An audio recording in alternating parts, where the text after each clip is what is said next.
Bienvenue dans ce podcast, un espace où je partage des histoires inspirées des problématiques que je rencontre en kinésiologie. Des récits transformés, anonymes, mais porteurs de vérités humaines que nous traversons tous. Émotions, blocages, prise de conscience, élan nouveau. À travers ces histoires, j'espère t'offrir un moment pour réfléchir, ressentir et peut-être te reconnaître. Installe-toi, l'histoire commence.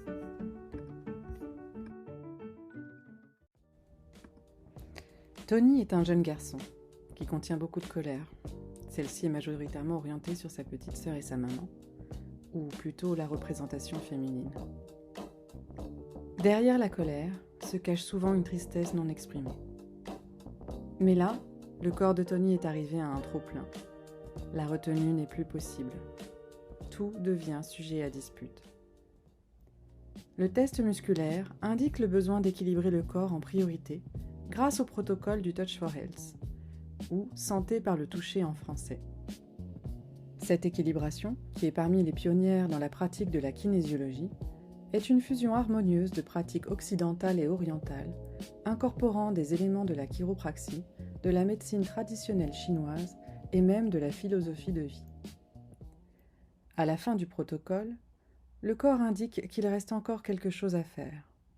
Au niveau de la zone du genou gauche, sur lequel on peut apercevoir des boutons. En langage des oiseaux, le genou est aussi le je et le nous, autrement le soi dans la relation à l'autre. Symboliquement, le genou peut aussi représenter l'adaptation, la capacité à avancer, la souplesse, pouvant aussi impliquer une colère retenue, une frustration non évacuée, des compromis, des sentiments de trop porter, pour soi ou pour les autres.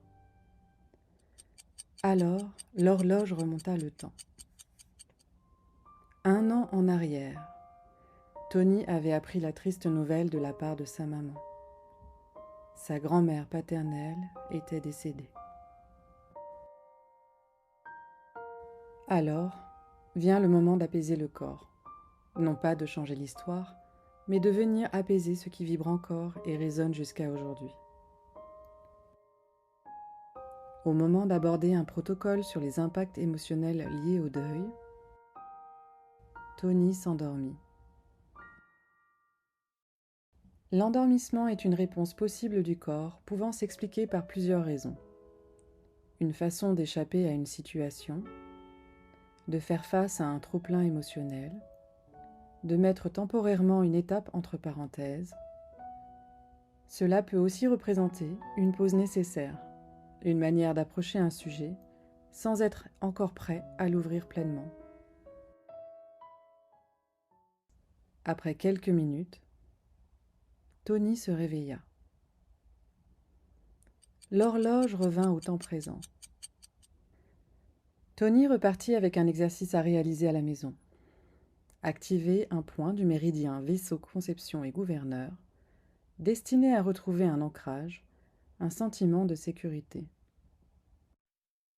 Quelques jours plus tard, la maman m'informera que Tony avait lu à son père un texte en hommage à sa grand-mère lors d'une réunion familiale, à la date d'anniversaire du décès de sa grand-mère. Coïncidence ou pas, les boutons du genou de Tony disparurent.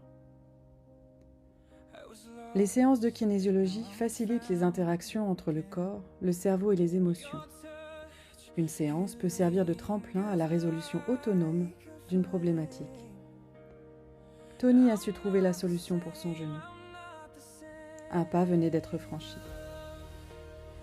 C'est l'histoire d'un jeune garçon qui un jour a pu déposer une émotion, des ressentis, écouter ce que son corps voulait dire et retrouver un équilibre après un deuil.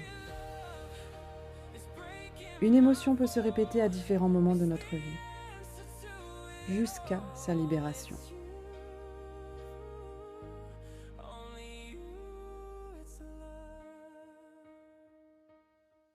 Nous avons tous des parcours différents, et parfois des histoires similaires.